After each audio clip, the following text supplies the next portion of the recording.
No one here. Wait till you get home and go hit somebody. All right, y'all ready to sing?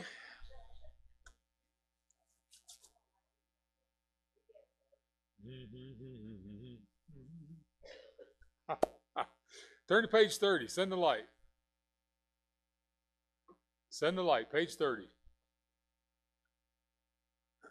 We may sing a couple songs tonight. I want to sing tonight. Y'all want to sing? My throat's been sore for a month. You have with all the drainage stuff, and I feel like singing tonight. So if I start sounding like alfalfa again, we'll quit. Okay, here we go. There's a call comes ringing, oh, the restless waves, send the light, send the light. There are souls to rescue, there are souls to save, send the light, send the light. Send the light, the blessed gospel light, let it shine from shore to shore. Send the light, the blessed gospel light, let it shine forevermore. We have heard the Macedonian call today, send the light, send the light. And the golden offering at the cross we lay, send the light, send the light. Send the light, the blessed gospel light, let it shine from shore to shore. Send the light, the blessed gospel light, let it shine forevermore. Stop singing for a moment. The second verse says, we've heard the Macedonian call today. Does anybody know in the book of Acts what the Macedonian call is? What they said? Book of Acts. That's why it's in the song anyway. We studied the book of Acts in Sunday school class. Everybody ought to know this. I'm just kidding. We may not even got this. I can't remember. Yeah, Marcia, tell us what it means. Okay, what they said was there was like one or two missionaries over there, and they sent for Paul and them said, "Come over and help us." So from Macedonia, they said, "Come over and help us." And that's what the Macedonian call is people that are out there witnessing as they're supposed to are calling to all of us saying, "Come help us witness to everybody else." Okay, we've heard the message because that's what it is. Send the light. We'll take the gospel out to lost people, right? That's our whole purpose of being. After we get saved, if God didn't have a job for us, we just get saved and poof, we go to heaven. Okay, that would be the end of it. But He leaves us here for a reason. The world's full of darkness, and our whole job is to go out and poke holes in that darkness. Okay, that's every place we work. You work with kids at school, or the teachers at school. Maybe worse than kids. I don't know. But you wherever you work or wherever you go, there's darkness, and God says, okay, I want you to I want you to be the light. I want you to go poke a hole in the darkness, okay? And the Macedonian call is other people out there saying, come out with us, okay? All right, let's go to the last verse. That wasn't message, okay? That was free one. Here we go. Last verse, here we go. Let us not grow weary in the work of love. Send the light, send the light. Let us gather jewels for a crown above. Send the light. Send the light, send the light, the blessed gospel light, let it shine from shore to shore. Send the light, the blessed gospel light, let it shine forevermore. Okay, does anybody remember what the song was Sunday morning, Sunday school class, and nobody knew? I can't remember what it was.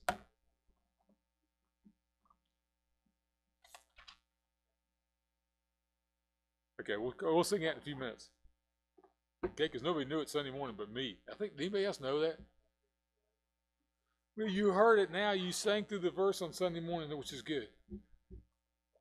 Okay. 29. We're marching to Zion. Like nobody knew it. I was singing the solo, and I said, come on, learn it. We sang the first verse like 5 times just to go when we learn the first verse, so just get the tune anyway. I know, and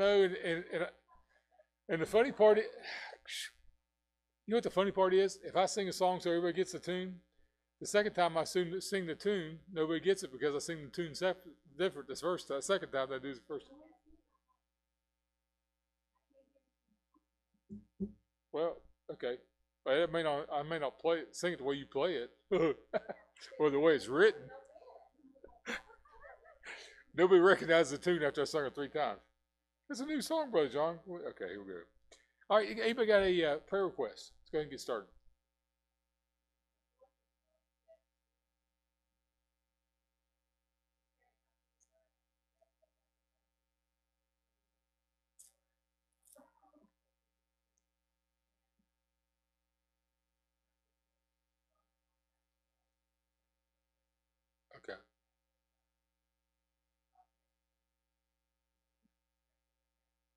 He was a pastor for a long time.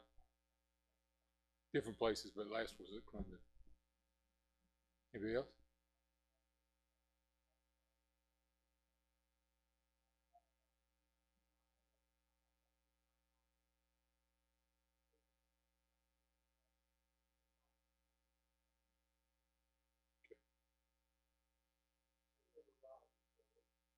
Okay. Anyone else?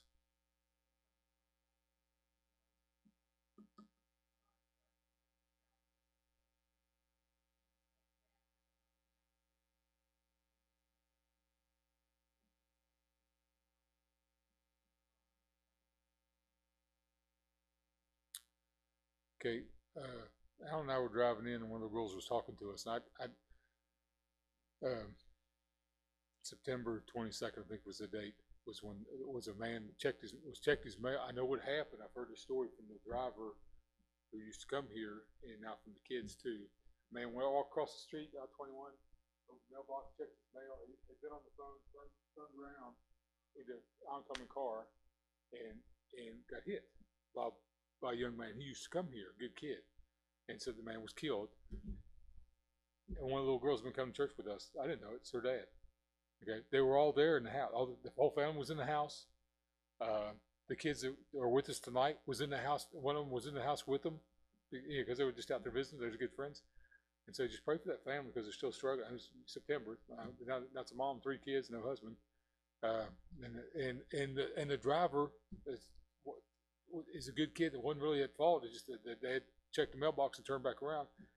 I think he was on the phone at the time or something, or had just hung up the phone. So. Pray for the driver. I know we said that back then, and we said pray for the family, but now we know that the family is here, and the kids have been. One little girl's been coming, so help us pray that we'll reach the family. That's the most important thing. We'll reach the family with the gospel, okay? And our teachers are back there to do it, to try to get the gospel to those kids, okay? Anybody else? To me, that's a big request. It hit me when when the girl who was in the house with them, who's their friend, she was there when it happened. And when she started telling us this stuff, because she wanted to go, we went to the house, no one came to the door to pick the other little girl up. We went up and picked up these other kids, and she said, can we go back to the house? I'll knock on the door, I want to make sure she comes. But they weren't home. So we went back to the house and they didn't come. But no, they weren't home, I guess.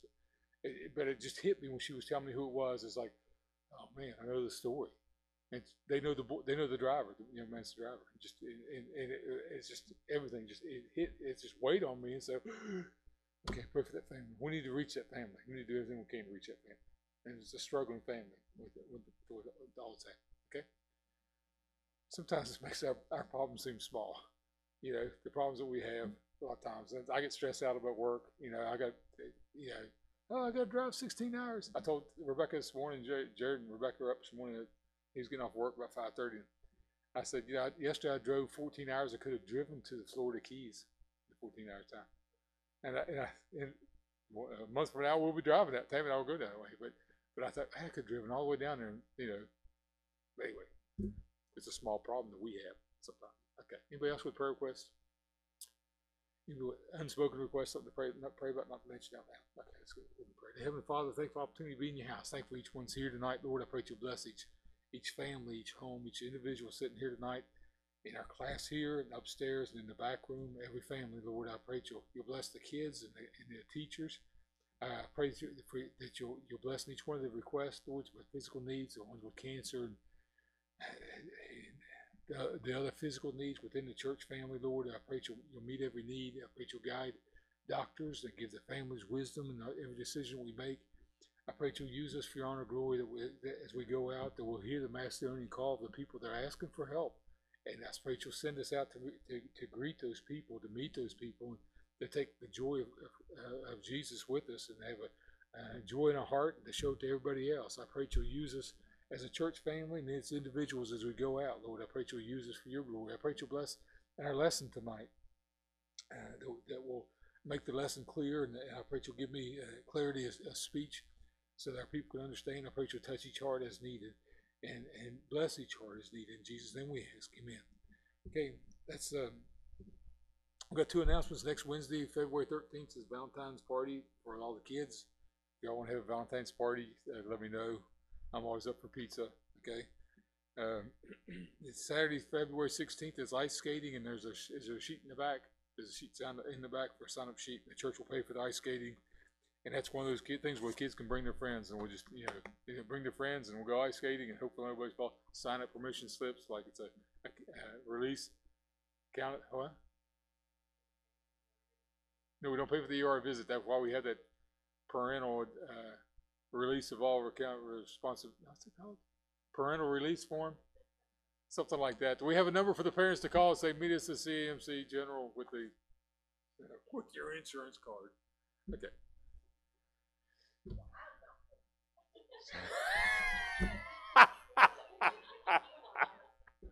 Break another wing, why don't you? Is that the same shoulder? Yeah, it's the other shoulder, wasn't it? Same shoulder? It's the other shoulder, right? Your back. Oh, it's back. That's right. Okay. I'm trying to remember. I can't remember. Oh, yeah. Okay. Okay, you make a testimony. God's blessed you with something you want to tell everybody about it. Going once, going twice. You think of one, let me know. Page 29. We're marching to Zion. See if I can have the same tune that I had Sunday morning. If not, this is a brand new song for everyone. Go ahead and stand. Marcia's standing, so go ahead and join her. That way you get the words closer to your eyes and you can see what you're seeing. Here we go. Come we that love the Lord, and let our joys be known. Join in a song with sweet accord. Join in a song with sweet accord. And thus surround the throne, and thus surround the throne. Y'all got it? Y'all got the first, wait. You got the first verse? Right? You got the tune, right? Did I sing the same way as I did Sunday? Pretty close. Okay. Sing the first verse again and then the chorus. Okay, here we go. Come we that love the Lord, and let our joys be known. Join in a song with sweet accord. Join in a song with sweet accord. And thus surround the throne, and thus surround the throne. We're marching to Zion, beautiful, beautiful Zion. We're marching upward to Zion, the beautiful city of God. Got it? Second verse, here we go. Let those refuse to sing who never knew our God, but children of the heavenly King, but children of the heavenly King may speak their joys abroad, may speak their joys abroad. We're marching to Zion, beautiful, beautiful Zion. We're marching upward to Zion, the beautiful city of God. You out of breath? Anybody else out of breath? No. Okay. Okay, last verse. Here we go. Then let our songs abound, and every tear be dry. We're marching through Emmanuel's ground. We're marching through Emmanuel's ground to fairer worlds on high, to fairer worlds on high. We're marching to Zion, beautiful, beautiful Zion. We're marching upward to Zion, the beautiful city of God. Thank you. Have a seat. I love singing. I you all know that, but even if you get songs that you don't know, there's one of my customers who we have fellowship together every month when I go see her. We talk about business, talk about I'm on lunch, talk about business. And then every month when I go there, she brings up church stuff or what's happening at their church, or someone did this, and she'll bring up church finances and just talk about some different subject or different people. And she said she brought up this song. She said, "Do you know this song?" And I said, "Never heard of it." She's called "The Lord of the Dance." It's an older song. It's almost like she pulled it up on her phone to play it. She said, "I want to play part of the song so you'll know what I'm talking about." So it's like a Gaelic. Is that the right word? So Celtic or something like that for a Celtic song. So Celtic songs, and it has a different beat to it, and it sounds like guys ought to be wearing kilts and song of the dance, so they be dancing around. But anyway, it's a pretty song. So that's very interesting. So I like songs, so I like the music. Okay, and we have testimony before we get into this. Okay, 1 Kings chapter 9. 1 Kings chapter 9.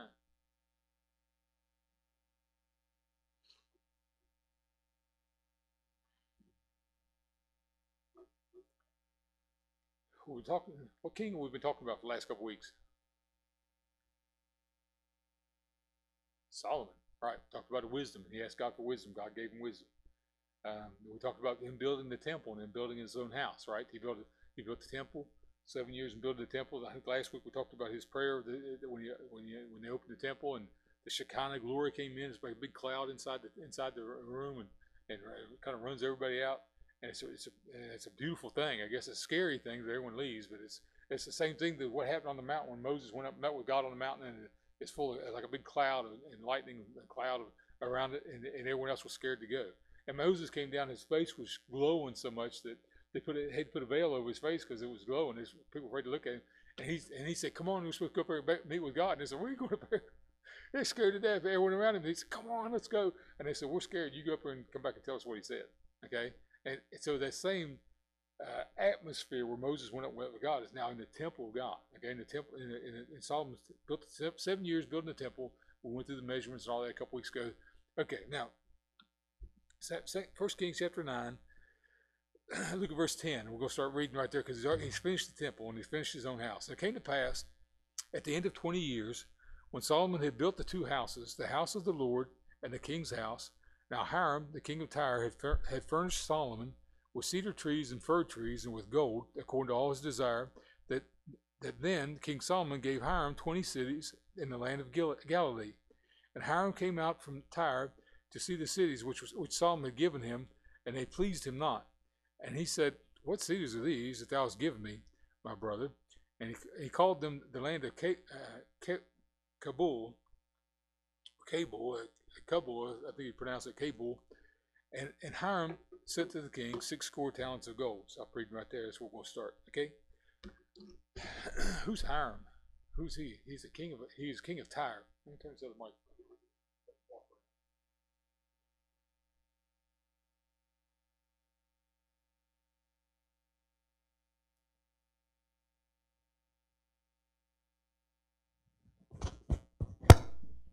Okay, this is on now. Okay. Okay. Solomon, if you look at Israel, I should pull most of you got maps in your back of your Bibles. If you look at Israel, it's 75 miles wide and 150 miles top to bottom, north to south, and it's right along. Looking at this direction, the Mediterranean Sea is on this side. Okay, right above that is Lebanon, and Tyre is just a city that is right there on the edge, right there, right above, just a few miles north of Israel. Okay, and Hiram was the king of the city. Now we think of king of a country, but he was just, a lot of times they would just have a king. Like some of the scriptures in First Samuel talked about the kings of the Philistines, or the lords of the Philistines, and it had like basically 5 cities, and they had a leader over each one. He was the king of the city. Okay, so this city is not like we think of Charleston, but they think of that. Was that me? What does it sound? Okay. Oh, it's Alan. Alan getting candy. I heard it sound. I thought, what in the world? Okay, you about dropped the candy dish. Okay, woke everybody up. Okay, so Tyre is a city, but outside of that city is forests. Okay, cedars. And back up chapter 5. We're going to read a little bit. 1 Kings chapter 5. When Solomon started building the temple in his own house, he needed wood, and there was not that much wood in Israel for all that he wanted to build. He couldn't get it. So chapter 5, verse 1. And Hiram, king of Tyre, sent his servants unto Solomon, for he had heard that they had anointed him king in the room of his father. For Hiram was ever a lover of David. So he just stop reading right there. So David and Hiram were friends. Okay, and And Hiram just loved David. Now, it's just something about him. He said, he just loved him. He was a man of God, maybe that's why he loved him. And so Hiram sends to Solomon when David dies and Solomon becomes king, and he said, what can I do for you, basically? And Solomon sends back to him and says, I want to build a temple. My father David wanted to build the temple. I couldn't because he was a man of war, and God told him that his son would build the temple. Now, my responsibility to build this temple, but we don't have the wood to build it. And there's no wood around except that is as nice as the cedars of Lebanon, where he lives. He says no trees, no more beautiful wood than the cedar tree. Okay, that's what I want to build it out of. And nobody can cut wood. Nobody could cut timber like your people cut timber. Okay, so they made a deal. Okay, so we're going to read just a little bit of the deal.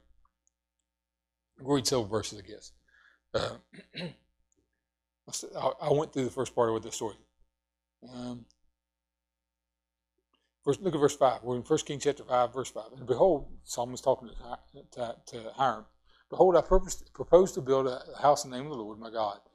As the Lord had spoken to David my father, saying, Thy son, whom I will set upon thy throne in thy room, he shall build the house unto my name. Now therefore command thou that they hew me cedar trees out of Lebanon, and my servants shall be with thy servants, and unto thee will I give hire for thy servants according to all that thou shalt appoint. I mean, I'm going to pay you whatever you want for it. For thou knowest that there is not among any of us that can skill to hew timber like unto the Sidonians. I need to slow down a little bit. It came to pass when Hiram heard the words of Solomon that he rejoiced greatly and said, Blessed be the Lord this day, which given unto David a wise son over his great people. And Hiram sent to Solomon, saying, I have considered the thing which thou sentest to me for, and I would do all thy desire concerning timber of cedar, concerning timber of fir. My servants shall bring them down from Lebanon to the sea, and they will convey them at sea into floats into the place that thou shalt appoint me, and will cause them to be discharged there, and thou shalt receive them, and thou shalt accomplish my desire in giving food for my household. So Hiram gave Solomon cedar trees and fir trees according to all his house. And Solomon gave Hiram 20,000 measures of wheat for food for his household, and 20 measures of pure oil, and thus gave Solomon to Hiram year by year. So stop reading right there, okay? So they have this agreement. Now it says of Hiram that he loved David, and it comes down to this relationship that Solomon has with him. And verse 12 says they make a league. Chapter 5, verse 12 says they make a league together. They make an agreement, okay? And Hiram says, we'll bring you all the wood you want. We'll cut the timbers to your specification. We'll load it up in barges and bring it down across the Mediterranean Sea. Bring it down to whatever port you want to bring it to and unload it. And Solomon says, he said, and you pay me in food. And Solomon said, we'll bring you X amount, 20 measures of wheat. We'll bring you wheat and oil because they don't have the wheat fields that Israel has. Okay, they don't have with this in mind, okay, Hiram, I don't know how many times in his lifetime he's been to Israel. He may have met David once, or maybe had only heard of David. Looking back, I'm not really sure. But he knows who David is. He loves David. He knows who Solomon is. He loves Solomon. They have this agreement together. I don't know how many times Hiram has actually walked across Israel, walked down south to walk through the wheat fields and see what they're like. Okay, but that's where he's going to get his oil, olive oil. That's where not crude oil like we think of today. That's where he's going to get his, because that's what they lived off of was the olive oil and the fruits and the wheat. That's where he's going to get his wheat. He's going to get his oil. Okay. Then, so I don't know how much Hiram knows about Israel. But in his mind, he pictures these wheat fields, right? So 20 years pass. Solomon pays him every year. He brings the timber every year, and everything's perfect, okay? Back in chapter 9, where we started, Solomon gives him 20 cities. Let's read this part.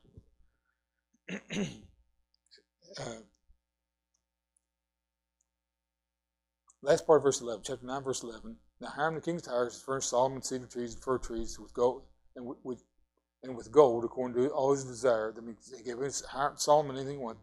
The King Solomon gave Hiram 20 cities of the land of Galilee. Okay, stop reading right there. So when I read this, and I may be completely wrong about this, but Hiram is going down to see these cities that Solomon has given him. And he may be thinking of a city like Charleston, okay, or a big city, okay.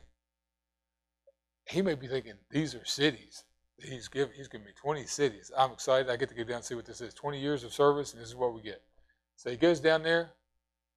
And he's greatly disappointed by the verses what we just read. Okay. He said, "What cities are these which thou hast given me, my brother?" Thanks, pal. And he called them the land of Kabul unto this day, which means disappointed. Okay?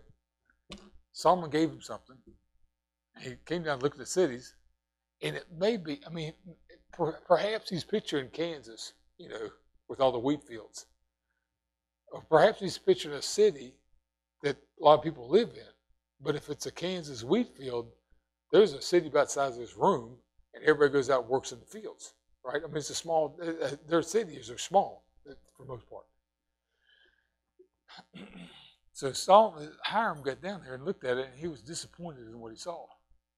And it's that land for the rest of the biblical times. I don't know. It's not the same. It's spelled the same as Kabul, Afghanistan. That's with a K. But it's not the. It may be the same thing. That he's just disappointed in what he sees. Okay, when he gets there, he's expecting something different than what he got. Okay. What's he do in response? Tell Solomon you have him back. What's he do in response? What's the next verse? What's verse 14 say?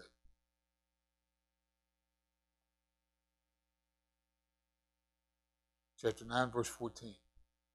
And Hiram sent unto the king 60 talents of gold. Okay, here's the question. Okay, I read this, and maybe I look at this stuff completely different than everybody else does. Because what he got was not what he anticipated when he went down to those cities. He liked the idea Solomon's going to give him this. Solomon didn't owe him anything. Transactions had been made. All the payment had been made. The wheat and oil for the timber, all the payments had been made. But Solomon didn't owe him anything. He just gave him something. Okay? And he was disappointed in it once he saw it. Now, anybody ever give you something you wish you hadn't got it? I'm not talking about a cold or a stomach virus. Okay? But anybody ever give you something, and once you got that thing, you said, thanks, but it wasn't what I expected. Okay? I expected more than what you were going, okay. Someone gave me money recently, not the last few days or anything like that. Tammy, don't check my wallet. Not recent days, but someone called me and said, I want to come see you. I have a gift for you. Now, Tammy will know what I'm talking about. They told me a story. Something happened. They had some money, and they were going to give me some money. So, okay. I don't know what to expect. $2 or $100. Okay. Okay. They gave me a gift that was well more than what I would have expected from them. Okay. I rejoiced in the gift that they gave me. It was 0.1% of what somebody gave them.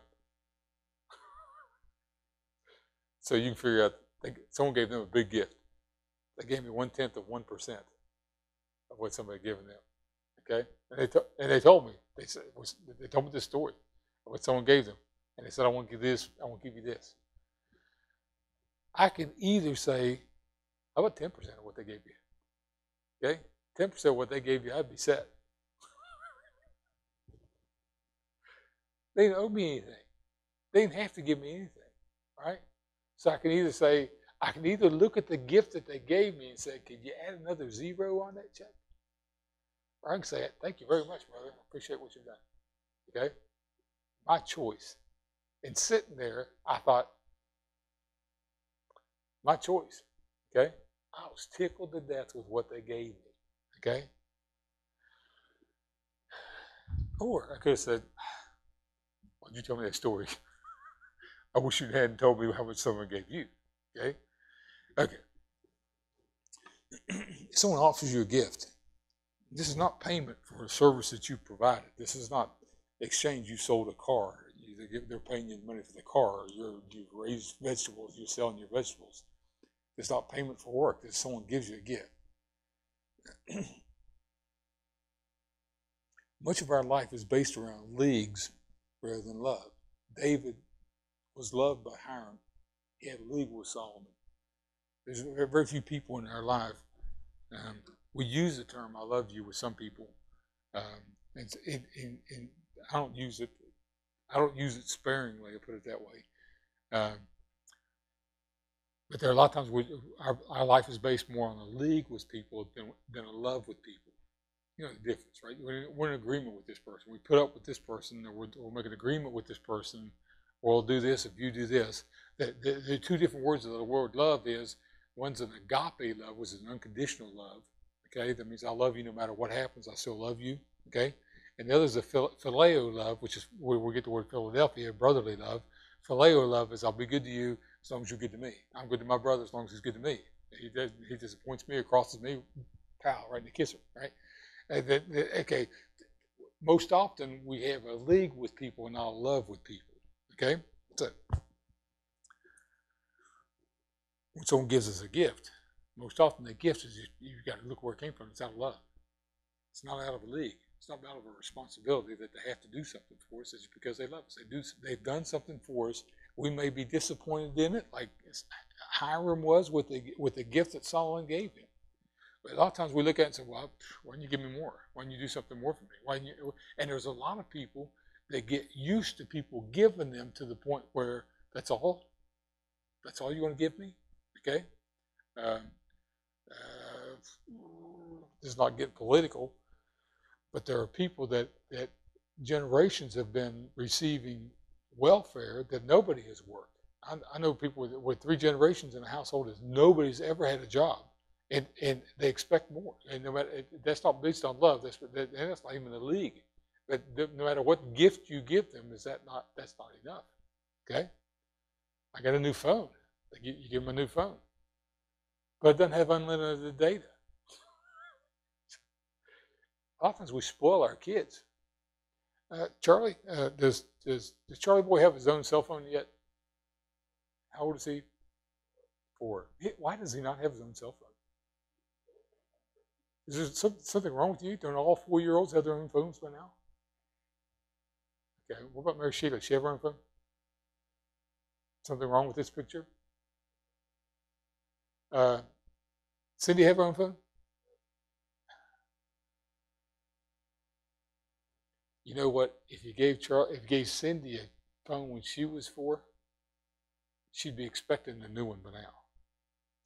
She would be highlighting stuff in the paper, or kids don't do that nowadays, I guess. She'd be sending you prices from eBay or whatever it is, Amazon.com, whatever it is, to show you the prices of the new one because it's expected. Okay, a lot of times we expect something. Okay, easy. Don't expect anything, and accept whatever gift is given you, which is a big thing. Okay.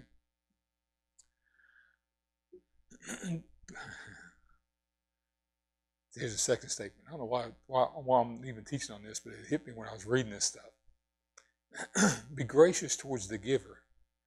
Solomon had fulfilled his obligations to Hiram with wheat and oil. To the giver, someone's giving you something. That gift may be something really big. We think of it as small. Hiram looked at the cities and thought, I was expecting more. But Solomon looked at it and said, man, that's a gold mine right there with the wheat. You're in the middle of wheat fields. Okay? You're gonna feed not just your family, you're gonna feed your whole nation from those wheat fields around those 20 little cities the rest of their lives. The rest of your life, your son's life, grandson's life, that's a gold mine that I just gave you. If you realize it, you were looking for something. You may Hiram, we don't even understand. We don't even know if Solomon even knew that Hiram was displeased with the cities that were given him. Okay, but the Bible tells us because God knew. Be gracious towards the giver because they don't owe you anything; they just gave you something, right? You ever give something to somebody and they complain about it? Okay, you ever do something for somebody and they complain about it? Okay, it makes you want to do something for them again, doesn't it? It makes you want to give them something again, right? Testify. Everybody will testify. Don't name names, okay? Anybody's picture come to your mind right now when you think I gave them and all they did was complain? Okay. What if someone gives you a gift and you're kind of displeased with the gift? What do? Say nothing? What Hiram do? This is big to me. He gave him 70 talents of gold. He gave him tons of gold. Okay? We're talking about millions of dollars in today's terminology of gold. That's after he saw the fields. Okay? Solomon may have looked at those fields and said, that's the best thing I can give you. Okay? That's the greatest gift I can give you. Right? A lot of dads look at their sons and say, the best thing I can do, the best thing I can ever do is teach you how to work. I think the best thing my dad ever did would be take me to the barn and have me work, take me out in the garden and have me work. I think it's the best thing he could have, more than any monetary gift he could ever give me, because he never had much monetary gifts to give, right? But they take me out and give me this, and I want you to do this. Or take me on the hillside and give him a brush hook and say, I'll be back in 4 hours, clean the hillside. I think it's the best, and as a teenager or a young man, I was like, thanks, Pops. Okay? But in his thinking, that could have been the best gift he ever gave me. Was a farming tool. Okay? Okay. So it gives you something, you're disappointed with it. And they might not be the giver may not be disappointed with what they gave you. They might think it's the greatest thing ever. Give back more. Outdo them. Someone gives you something, give something back. Better than what they gave you. Okay? Just go above and beyond. Why, Brother John? Whosoever, no, that's not the right verse.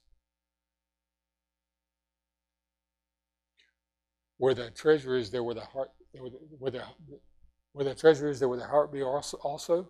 I misquoted it. That means whatever you invest in, you'll love. How many love your kids? 2 people just kind of shook. Okay. How many love your grandkids? Put it easy that way. You know why you love your grandkids? Because you invest in them all the time. And your kids, you will invest in your grandkids when the time comes. Okay? You love them because you invest in them. You see your grandkids, you see your child in them. Okay? A lot. Okay? You love whoever you invest in. Okay? I talk about the kids we brought on the van tonight and last week and the week before and the week before. I don't know. I like visiting them. I like bringing them in. I like going to see them. And it's kind of funny. If you give to somebody and you love somebody, it doesn't mean they're going to love you back. Okay? It means you're going to love them. Right? A couple, husband and wife, were having problems. And the preacher told the wife to do this for the husband. Make his favorite meal, cook his favorite dinner, whatever it was. Do this thing, do this thing. If you invest, she fell out of love with her husband. And the preacher said, if you will invest in him again, you'll love him again. Okay? It works both ways. Man falls out of love with his wife. But John, you can't fall out of love. Yeah, you can. You can fall in, you can fall out. It's just, you love who you choose to love. Okay? It happens. If a wife loses love for her husband, all she has to do to love him again is to reinvest in him, start doing stuff for him. Brother John he doesn't reciprocate. Doesn't matter. She's going to love it. We all know of or have heard of or have known the people where a man beats his wife and she still loves him, right? Because she's invested, right? If a man loses the love for his wife, all he has to do is go buy her something or invest in her or do something for her, and he will love her again or more. When Hiram gave Solomon 6 talents of gold. Read different areas. One place says a talent is 120 pounds. The other place says it's 20 pounds. It doesn't matter. If you gave him 6 it's 120 2-pound bags of gold. That'd be a lot, right? don't know I don't know what it costs. That'd be millions of dollars, right? So Hiram sent the king's son to the king 6 talents ago. Why? If you go beyond the requirements of a contractual agreement, it's called second mile Christianity. You'll love people because you'll continue to give. And you'll never look at that gift as if it didn't mean anything to you. Okay? Okay. About 20 years ago, a preacher had a Jeep. You remember the blue Jeep the preacher had? Okay? Chris rode with Bub some in that Jeep.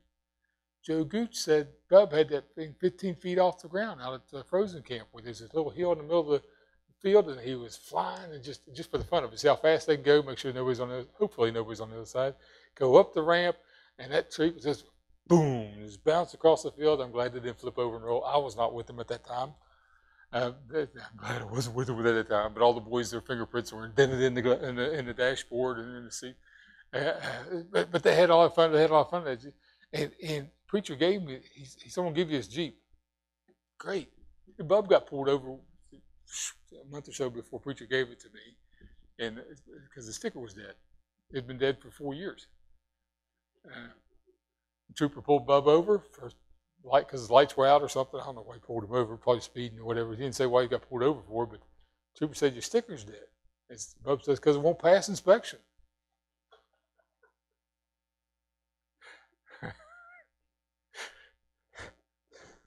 The trooper just shook his head. Didn't even give him a ticket. Didn't write him a ticket for whatever he was going to write him a ticket for, speeding or whatever it was. He didn't even write him a ticket for that because Bub was just like, it won't pass. You got to get to work. I'm late now.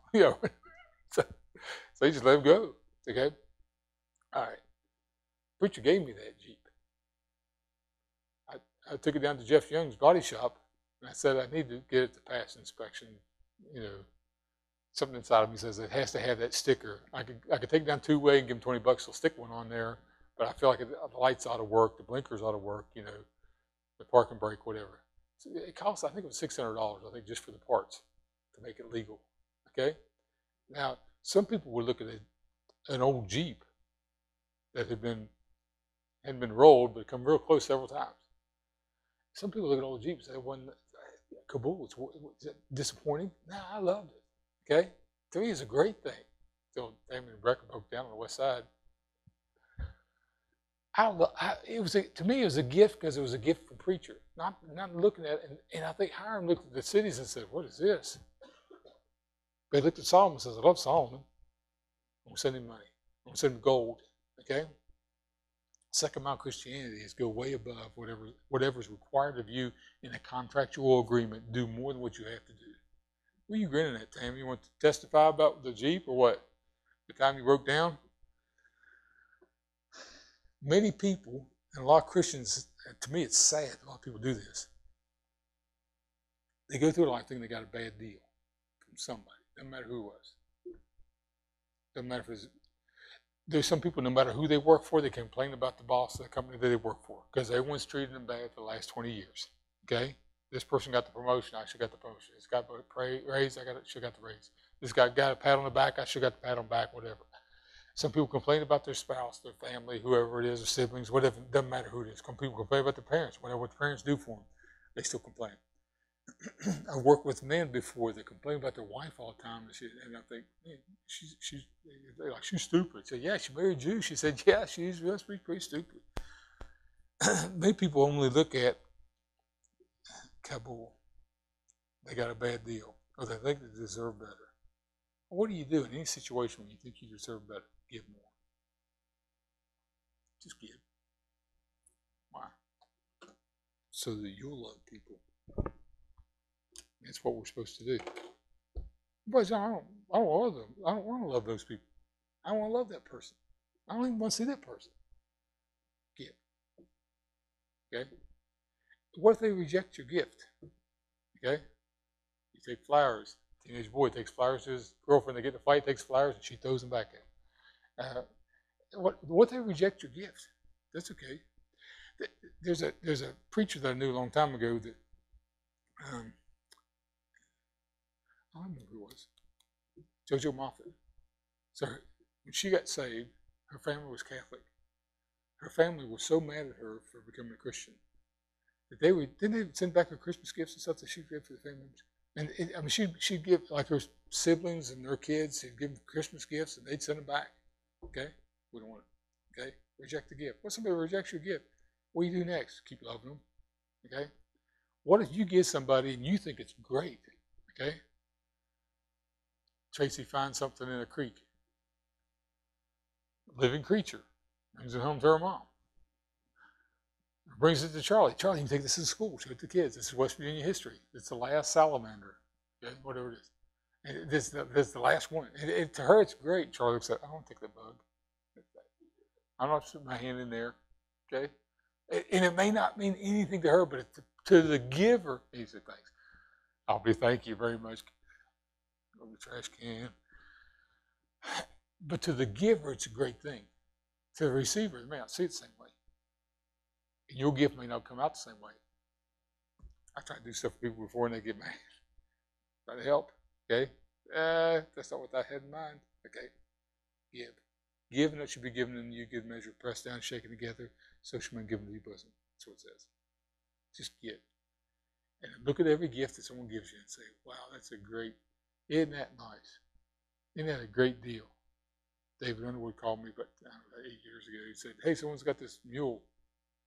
It's been a while back, 6 or 8 years ago. Someone said, they've got this mule. He's been in parades and everything. You want him? Sure. Let's go get it. So we went out there to get him. And I should have known when we walked in, he wasn't in like a corral thing. He wasn't in the field where you could holler and he'd come over. He was in a stall. A good sized stall, maybe from here to the flag square. And when the guy who ran the stables went in there with what's called a stud chain, it has a long thing, it has the regular leash on it, but it has a chain at the end of it that you put over horses that you can't control. You put it around the outside of their nose and hook it under here. You run it through the bit so that if they try to jerk up, it jerks there. It's really the chain comes across their nose. Okay, y'all understand what that's like. I mean, you understand. Put your finger up there and try to pull yourself up. You won't pull yourself. Okay. So put that stud chain on. I thought, wonder why they're doing that. The guy who ran the stables couldn't wait to get it out. Okay, and he walked out really nice. He walked out right. Got him to the trailer, got him home. He was fine the first day. Second day, he broke loose. I was trying to give him something, run out of the holler, got down to 21, someone turned around. Broke David's shoulder one time when he took off without Laddie's place. And pulled him off the ground.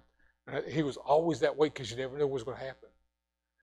And the giver would have said, it's a great gift I just gave you, worth several $100s. Okay? I gave that mule away to Jimmy Haynes, and Debbie Haynes hadn't talked to me since. Okay, right, Marie? She mentioned Brother John's name, and she'll say, "That mule, he better let us have it." Yeah, he let us have it. Okay, the gift may be really big that they're giving you. You may not see it that way. Let's pray. Thank you, Lord, for loving us. Help us understand your word. Help us understand how you work through people. Help us understand also that the gifts that other people give us are really big. We ought to look at it the same way that they do. Help us in response to give, to love people where we ought to invest in other people all the time. Please forgive us when we come short. Thank you, Lord Jesus, for loving us, for dying on the cross for us. If anyone here tonight in our class or in the teens or the kids' class, or anyone's here that's lost, I pray to get saved. In Jesus' name we ask. Amen. Sing a song. Page 123. Tell us of Jesus. Page 123.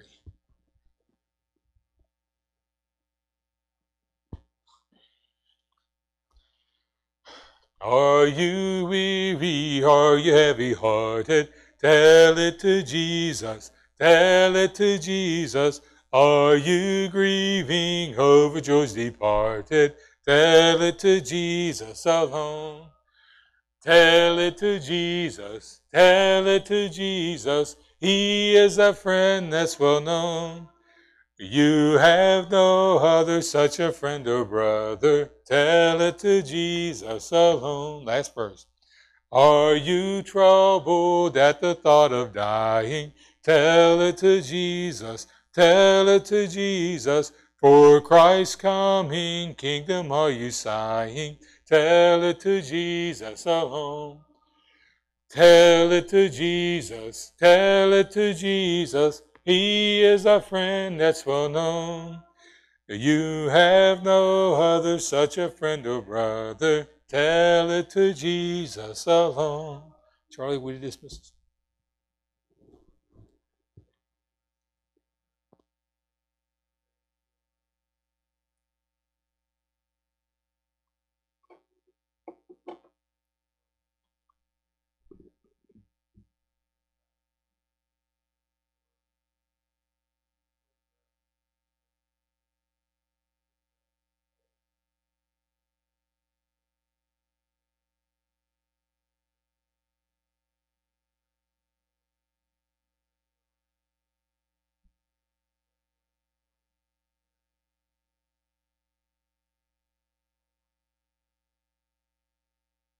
Man, thanks for coming out tonight.